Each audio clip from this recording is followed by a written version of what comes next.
இன்றைக்கி நம்ம இந்த ப்ளவுஸுக்கான ஸ்டோரி தான் பார்க்க போகிறோமே. என்னென்னா, இந்த கஸ்டமர் வந்து நம்மக்கிட்ட ஆல்ரெடி வந்து ஒரு 3 ஆரி ஒர்க் ப்ளவுசஸ் கொடுத்துருந்தாங்க. நம்ம வந்து அதை ஃபினிஷ் பண்ணி முடிச்சாச்சு. இப்போ வந்து இன்னொரு ஆரி ஒர்க் ப்ளவுஸும் கொடுத்துருந்தாங்க. ஸோ நம்ம வந்து இது ஒரு 1 வீக் கழிச்சு பண்ணிக்கலாம் அப்படியே வெயிட்டிங்லேயே வச்சுருந்தேன். ஆனால் கஸ்டமர் வந்து இன்றைக்கி மார்னிங் வந்து கால் பண்ணி, எனக்கு வந்து ஒரு 2 டேஸில் ஒரு ஃபங்க்ஷன் வருதுக்கா, கொஞ்சம் சீக்கிரம் முடிச்சு கொடுத்தீங்கன்னா நல்லாயிருக்கும்ன்றதுனால அந்த 2 டேஸில் நான் முடிக்கிற மாதிரியும் எனக்கு லுக் வைஸ் பார்க்க ரொம்ப அழகாக இருக்கணும், சாரியோட கலரை மேக்ஸிமம் ப்ளவுஸில் கொண்டுட்டு வாங்கன்னு சொல்லியிருந்தாங்க. ஸோ நம்ம அதுக்கேற்ற மாதிரியும் ஒர்க் பண்ணி கொடுக்கணும். சாரியோட கலர்னும் போது நம்ம மேக்ஸிமம் த்ரெட்டு இல்லைனா ஸ்டோன் இல்லைனா ஜர்தோசி அந்த மாதிரி நம்ம வச்சு ஒர்க் பண்ணுற மாதிரி இருக்கும். ஆனால் அவங்க பட்ஜெட் ஃப்ரெண்ட்லியாகவும் வேணும்னு கேட்டதுனால ஜர்தோசி நம்ம இதில் இன்க்ளூட் பண்ண முடியாது. ஸோ நான் மினிமலான ஜர்தோசி வச்சு ஸ்டோன்ஸ் வச்சு ஒர்க் பண்ணிக்கலான்னும் போது கஸ்டமர் வந்து யோசிக்காமல் ஓகேன்னு சொல்லிட்டாங்க.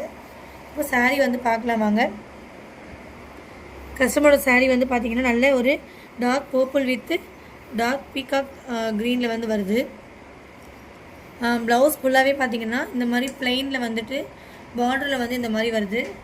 ஸோ கஸ்டமர் வந்து இந்த மாதிரி பர்பிள் கலரை உள்ளே இன்க்ளூட் பண்ணி ஒர்க் பண்ணி கொடுங்கன்னு கேட்டிருந்தாங்க. ஸோ நான் அந்த கஸ்டமருக்கு வந்துட்டு இந்த மாதிரி பர்பிள் ஸ்டோன்ஸ் வச்சு இந்த மாதிரி இது லைட் கலரில் வர ஜரி மாதிரியே இருக்க ஜர்தோசியஸ் வச்சு நம்ம ஒர்க் பண்ணியிருக்கோம் இந்த கஸ்டமருக்கு கேட்ட மாதிரியே. இந்த ப்ளவுஸோட பேக் நெக் வந்து பார்த்திங்கன்னா மார்னிங்கே ஒர்க் ஸ்டார்ட் பண்ணதுனால பேக் நெக்கும் ஃப்ரண்ட் நெக்கும் நான் ஃபினிஷ் பண்ணி முடிச்சாச்சு. பேக் நெக் வந்து பார்த்திங்கன்னா ஒரு 1.5 இன்ச்சில் நல்லா ஒரு திக்கான பார்டர் ஒர்க் வர மாதிரி நான் ஃபினிஷ் பண்ணி முடிச்சிருக்கேன்.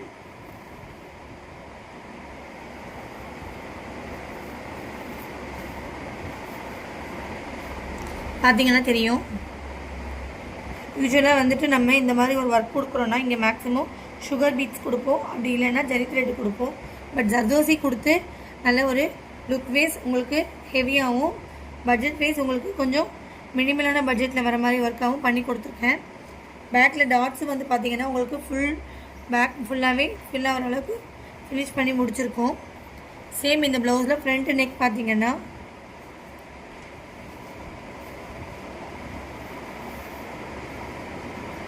இந்த மாதிரி வந்துடும். பேக் லெக்கில் நம்ம என்ன கொடுத்துருக்கோமோ அதே பேட்டர்னில் ஃப்ரண்ட் நெக் வந்துடும். இப்போ ஸ்லீவில் வந்துட்டு நம்ம ஒர்க் வந்து ஸ்டார்ட் பண்ணியிருக்கோம். இப்போதைய டைம் பார்த்திங்கன்னா 2:54 ஆகுது. டைமிங் வந்து கஸ்டமரோட நான் டெலிவரி பண்ணுறேன்னு சொல்லியிருக்க டைம் வந்து 7 o'clock. அதுக்குள்ளே வந்து நம்ம இந்த ஆர்டரை வந்து ப்ளவுஸ் ஸ்டிச் பண்ணி ட்ரையலும் பண்ணுறதுக்கு கஸ்டமர் வரேன்னு சொல்லியிருக்காங்க. இப்போது நம்ம இந்த ஸ்லீவில் வந்து ஒர்க் ஃபினிஷ் பண்ண போகிறோம். நான் இந்த வீடியோவோட லாஸ்ட்டில் நான் வந்து ப்ளவுஸ் வந்து ஃபுல்லாகவே முடித்த வீடியோவும் ஃபோட்டோஸாக ஆட் பண்ணுறேன். உங்கள் வீட்டு ஃபங்க்ஷன்ஸ்க்கும் உங்கள் வீட்டு ரிலேட்டிவ்ஸ்க்கும் யாருக்குன்னா ஆரி ஒர்க் பண்ணணுன்னா நீங்கள் தாராளமாக RM Fashion ஆரி எம்ப்ராய்டரியை காண்டாக்ட் பண்ணலாம். ஸ்க்ரீனில் தெரியிற நம்பருக்கு மேக்ஸிமம் 2-3 டேஸில் நாங்கள் டெலிவரி பண்ணி கொடுத்துருவோம் ஆரி ஒர்க் ஃபினிஷ் பண்ணி. அதே மாதிரி உங்களுக்கு பட்ஜெட் வைஸில் இந்த மாதிரி மினிமலான ஒர்க்காக இருந்தாலுமே இல்லை ஃபுல் ஹெவி ஒர்க்காக இருந்தாலுமே எந்த ஒர்க்காக இருந்தாலுமே உங்களுக்கு பட்ஜெட் ஃப்ரெண்ட்லியாக ஒர்க் பண்ணி தரணும்னா நீங்கள் தாராளமாக RM Fashion ஆரி எம்ப்ராய்டரியை காண்டாக்ட் பண்ணலாம். மேலும் இந்த மாதிரியான யூஸ் பண்ண வீடியோஸ்க்கு எங்கள் சேனல் லைக் அண்ட் ஷேர் பண்ணுங்கள், சப்ஸ்கிரைப் பண்ணுங்கள். தேங்க்யூ.